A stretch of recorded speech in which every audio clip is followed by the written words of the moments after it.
아주 난해한 시입니다. 참 어려운 시예요. 왜냐하면 다윗의 시라고 되어져 있기 때문에 이게 어느 때에 다윗이 이러한 기도를 드린 적이 있을까? 사실은 다윗은 이렇게 하지 않았거든요. 많은 사람들이 그 사울에게나 압살롬에게 쫓겨가면서 쓴 시가 아닐까라고 생각을 하는데 다윗은 그렇게 사울에게 쫓겨가면서도 사울을 저주한 적이 없고 압살롬에게는 더더욱 그러했죠.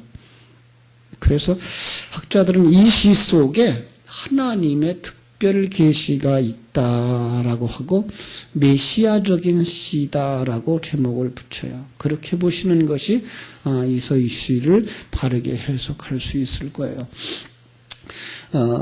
여러분들이 나중에 집에 가셔서 요한계시록 14장 17절로 20절을 한번 읽어보세요. 거기 보면 심판자가 나타나서 그 포도를 거두어서 포도주 틀에다가 넣고 짜는 것이 나와요.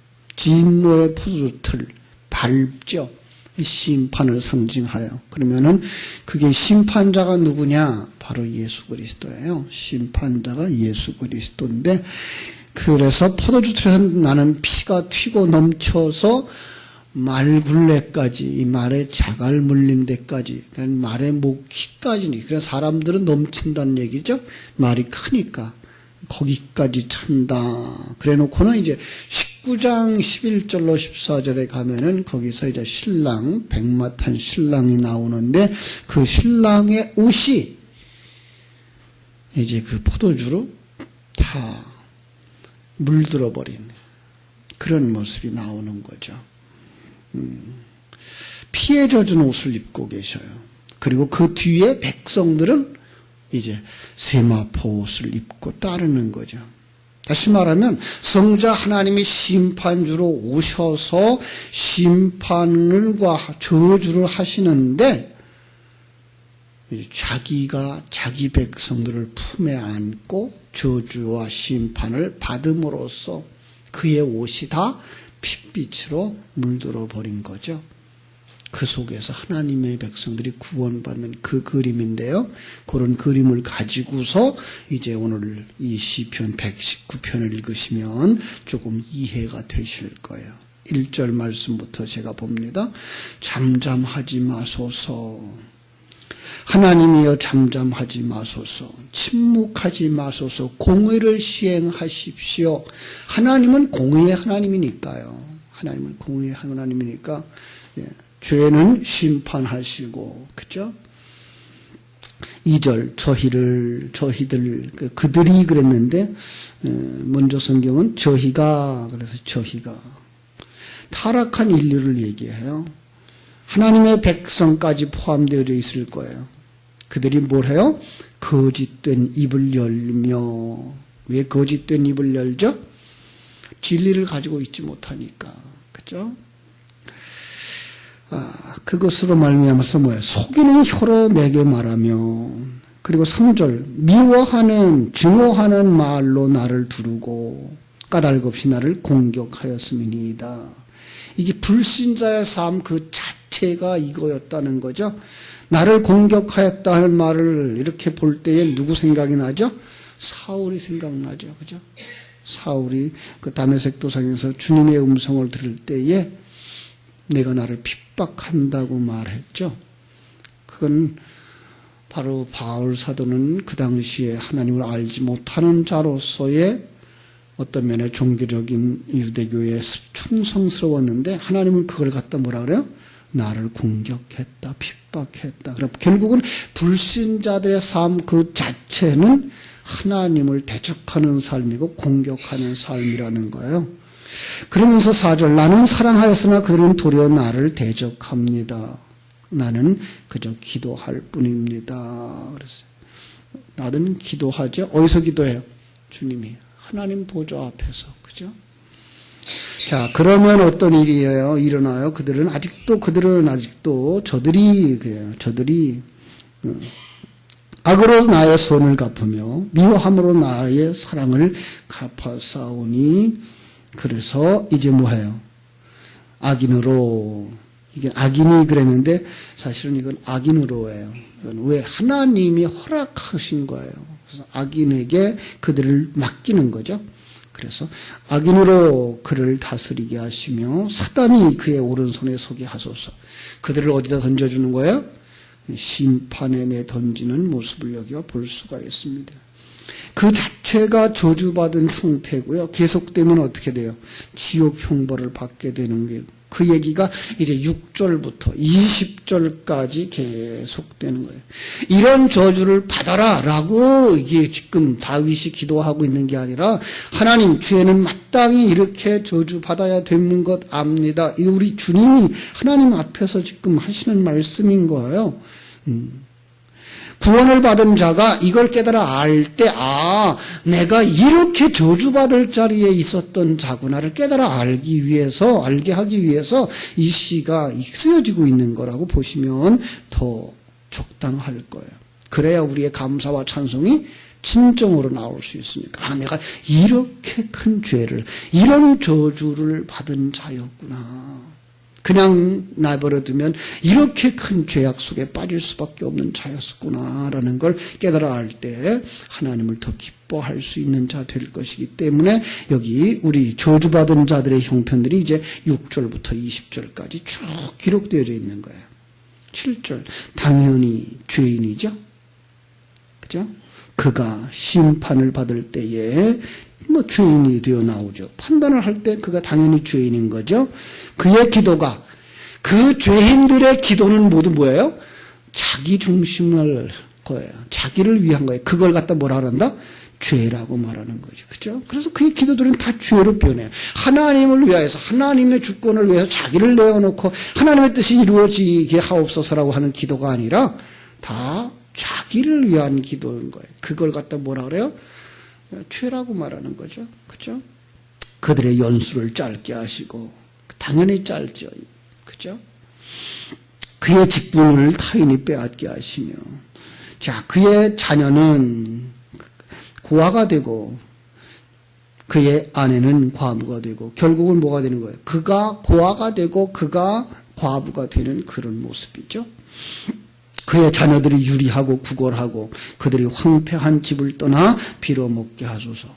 고리대금몸 하는 자가 그 소유를 다 빼앗게 하시고, 그가 수고한 것을 낯선 사람이 탈취하게 하시고, 그에게 은혜를 베풀 자가 없게 하시고, 그의 고아들에게 은혜를 베풀 자도 없게 하시고, 그의 자손이 끊어지게 하시고, 후대에 그들의 이름이 지워지게 하시고, 여호와는 그의 조상들의 죄악을 기억하시며 그의 어머니의 죄를 지워버리지 마시소. 그의 죄악이 항상 여호와 앞에 있게 하사 그들의 기억을 땅에서 끊으소서. 결국은 하나님이 뭐 하신다는 거예요? 하나님이 영원히 존재하기 때문에 그들은 영원히 죄인으로 그렇게 기억될 수밖에 없다고 하는 사실이에요. 쭉 읽어내려갈 수 있습니다만은 이제 19절 갑니다. 19절. 18절, 또 저주하기를 옷 입듯 하더니 저주가 물같이 그의 몸속으로 들어가며 기름같이 그의 뼈속으로 들어가나이다. 저주가 그에게는 입는 옷 같고, 옷은 매일 입잖아요. 그러면 저주가 뭐예요? 항상 그들에게 있고, 그죠? 옷을 입으면 띠를 띠는 것처럼 항상 저주가 그들에게 있을 것입니다. 이는 나의 대적들이 곧 내 영혼을 대적하며 악담하는 자들이 여호와께 받는 보응이니이다. 나의 대적들이, 나의 영혼, 이걸 주님으로 볼 때 어떻게 하죠? 주님의 대적들이 주의 영혼, 주의 영혼이 누구예요? 주의 영이죠. 그죠? 성령이죠. 성령을 대적하고, 사람들이 짓는 모든 죄가 다 사함을 받습니다마는 어떤 죄는 사함을 받지 못한다? 성령을 회방하는 그 죄는 사함을 받지 못한다고 하는 사실이죠. 마태복음 12장 3절의 얘기입니다. 그렇죠? 그러나 결국은 그들은 하나님의 그 저주에서 벗어날 수가 없는 자입니다. 그러나 여기에 이제 반전이 있어요. 그러나 주 여호와여, 주의 이름으로 말미암아 나를 선대하소서. 이제 그렇게 저주받을 우리들이에요. 그걸 이제 품에 안으시고 주님이 하나님 앞에 드리는 기도가 되는 거죠. 나를 선대하소서. 주님이 이제 그 품에 안은 자기 백성들과 함께 나아가는 모습이기 때문에 주님을 선대하면 누가 선대받는 거야? 주님 안에 있는 하나님의 백성들이. 그래서 구원받게 되는 그림을 이제 그려주고 있는 거예요. 주의 인자하심이 소나오니 나를 건지소서. 나는 가난하고 심령이 가난한 자, 복 있는 자죠. 나는 궁핍합니다. 가난합니다. 그렇죠? 참 이것이 예수님의 기도죠. 내 것이 하나도 없어 궁핍한 거죠. 거지 나사로처럼 이제 내 것이 하나도 없습니다. 이것이 바로 주님이 이 땅에서의 삶이었고 우리가 닮아가야 하는 삶인 거죠. 주의 인자하심이 선하시오니 나를 건지소서. 나를 건지소서. 낫잘이라는 단어인데 구원하소서예요. 구원하소서. 그죠? 나의 중심이 상함이니이다. 나의 중심이 상함이니이다. 시편 51편 17절에서 하나님이 기뻐하시는 것은 상한 심령이라. 그죠? 다윗이 했던 얘기죠. 박살난, 부서진, 예, 이런 뜻이에요. 나는 부서졌습니다. 하나님이 부수고 싶은 거죠? 옛사람. 난 다 부서졌습니다. 그게 나가 중심이 상합니다. 나의 석양 그림자같이 나는 석양 그림자같이 지나가고 또 메뚜기같이 불려가오며 그래서 내가 없어요. 그래서 나는 아무런 가치도 없고 그림자도 없는 상태예요. 그죠? 그런데 불구하고 뭐예요? 금식함으로 내 무릎이 흔들리고 금식 무엇이 금식이에요? 세상 것을 양식으로 삼고 살지 않습니다. 세상 것을 힘으로 삼고 살지 않습니다라는 고백. 그래서 내 무릎이 흔들리고 내 육체는 수척하오며 나는 또 그들의 비방거리라 그들의 비방거리라. 비난하고 경멸하고 어리석다 그러고 바보라 거리는 자입니다. 그들이 뭐 한다고요? 머리를 흔든대요. 머리를 흔든대요. 25절 나는 또 그들의 비방거리라. 그들이 나를 보면 머리를 흔들나니이다. 머리를 흔든다는 거 예레미야서 20장 7절로 8절과 같은 똑같은 비유인데요. 이거 우리 표현으로 말하면 혀를 찬다는 얘기죠. 에이, 어떻게 저렇게 됐냐 그런다는 거죠. 세상 사람들은. 여호와여 나를 도우시며 주의 인자하심을 따라 나를 구원하소서. 이것이 하나님이 기뻐하시는 것임을 알기 때문에 그는 담대하게 기도할 수 있는 거죠. 나를 도우소서, 나를 구원하소서. 왜요? 이렇게 된 것이 뭐예요? 이렇게 된 것이 주의 손이 하는 것인 것을 저들이 알게 하소서. 나는 확실하게 믿습니다. 27절 이것이 주의 손이 하신 일인 줄을 그들이 알게 하소서. 주 여호와께서 일을 행하셨나이다. 주님이 하신 일이에요. 하나님이 하신 일인 거예요. 그렇죠? 하나님이 원하시는 일이고 하나님이 하시는 일이에요. 나는 확실합니다. 그렇죠? 그러면서 이제 28절 그들은 내게 저주하여도 주는 내게 복을 주소서.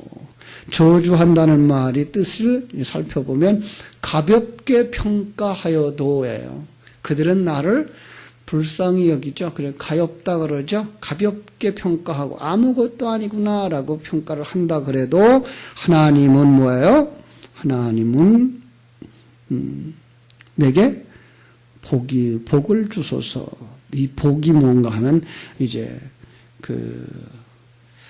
하나님의 복이죠. 바라크예요. 신적인 복이에요. 하나님의 생명을 부어주시고 하나님의 사람으로 회복시켜 주시는, 예, 그렇습니다. 나의 대적들이 욕을 옷을 입듯 하게 입히시며 자기 수치를 거듭가게 입히셔서 나아가 입으로 여호와께 크게 감사하며 많은 사람 중에 찬송하리이다. 바로 우리는 그런 속에서부터 일어나 하나님을 찬송하는 자가 되어 그가 궁핍한 자의 오른손에 서사 누구예요? 하나님이죠. 그의 영혼을 심판하는 자들에게서 나를 구원하실 것임을 내가 믿습니다. 라는 확실한 믿음의 고백을 드리는 거예요. 이건 누가 품고 있는 글이에요? 예수님이 품고 있는 글이에요. 그런데 그것이 곧바로 작은 예수, 여러분들에게 주어지는 고백들이 되시는 거예요. 얼마나 감사해요. 주님이 우리를 품고 계시기 때문에 우리도 이제 그 속에서 그렇게 기도할 수 있는 거예요. 그 품고 있다는 말을 그냥 우리가 사람이 품고 있는 것처럼 형상에다가만 묶어놓으면 그게 어떻게 주님의 고백이 우리 고백이 돼요? 라고 말하지만 그 품는다는 말이 뭐예요? 그 진리의 말씀이 우리 속에 들어와서 우리의 모든 것들을 포용하고 그 생명이 되니까 우리도 이제는 어떻게 돼요? 그렇게 고백하는 자가 되는 거예요. 이게 그리스도인들이고 복받은 자들입니다. 여러분들이 바로 그 속에 있다는 사실을 깨달아 알게 되시기를 바랍니다. 그리고 이제 110편은 왕과 제사장 되신 그리스도의 이야기입니다. 그래서 주님은 이렇게 왕이시며 제사장이십니다. 또 111편에서는 하나님은 그래서 이렇게 위대한 일을 하십니다. 라고 이제 찬양을 하는 그 내용들인데 오늘 11장까지 111장까지 가만히 읽으시면서 묵상하시고 궁금한 것 있으면 물어보실 수 있는 그런 시간들 되시기를 바랍니다. 기도하겠습니다. 하나님, 역사 속에 있었던 다윗의 모습을 우리가 봅니다. 다윗은 그의 생애 속에 성경에 기록되어진 어떤 삶 속에서도 남을 향하여서 저주받게 하라고 기도를 한 적은 없습니다. 그러나 그는 주님의 입장에 서서 이 세상 죄인들이 어떻게 죄값을 치러야 된다고 하는 사실을 깨달아 알면서 하나님, 그 일이 이루어지게 하실 것을 압니다라는 고백 때문에 하나님은 공의로우신 분이며 하나님은 이러한 하나님을 대적하는 자들, 하나님을 거역하는 자들에게 얼마나 큰 저주와 심판을 하고 계실 것인가를 내다보면서 분명히 그렇게 하실 것입니다. 그렇게 하십시오라고 기도를 했습니다. 그러면서 주님의 편에 서서 주님과 같은 중보자의 역할을 하고 있는 모습을 보게 됩니다. 주님의 모습이셨습니다. 바로 주님은 이렇게 죄인들을 품에 안으시고 여호와여 주의 이름으로 말미암아 나를 선대하소서, 나를 구원하소서 라고 하나님 앞에 기도했던 사실들을 기억합니다. 주님의 십자가 속에서 우리의 모든 죄를 다 짊어지시고 저주와 심판을 받으사 죽으시고 그리고 부활하셨습니다. 우리를 품에 안으시고 그래서 이제는 우리가 주님의 품 안에서 주님과 같은 자가 되어져 갑니다. 주님을 품었던 그 하나님의 진리가 오늘 우리를 품고 있기 때문에 주님이 완성되어져 첫 열매되어져 천국에 들어간 것처럼 우리들도 이제 열매되어져 천국에 들어갈 것을 바라보면서 우리가 이렇게 큰 저주를 받을 자들이었는데 예수 그리스도의 사역, 성령님의 사역, 삼위일체 하나님의 손길로 말미암아 우리가 이렇게 구원에 이르게 되는구나를 깨달아 알며 그 은혜가 보여지고 깨달아져서 마음껏 하나님을 찬송할 수 있는 자들이 되게 하여 주시기를 원합니다. 아버지 하나님, 하나님께서 독생자 예수 그리스도를 이 땅에 보내셔서 이 땅에 있는 자기 백성들을 구원해 주시려고 예수에게 모든 저주와 심판을 다 부으시는 그 모습들을 볼 수 있는 눈들이 열려지게 해주시고 거기서 건진받은 자신들을 인해서 마음껏 하나님을 찬송할 수 있는 감격이 있는 감동이 있는 기쁨이 있는 성도들의 삶이 되게 하여 주시옵소서. 오늘 하루의 삶도 매일 매순간 주님과 함께 동행하는 것 깨달아 알고 기뻐하며 살아가는 하루가 되게 해주시옵소서. 일마다 때마다 시간 분분 초초마다 깨달아지고 느껴지는 승리하는 하루가 되게 하여 주시옵소서. 예수님의 이름으로 기도하옵나이다. 아멘. 하늘에 계신 우리 아버지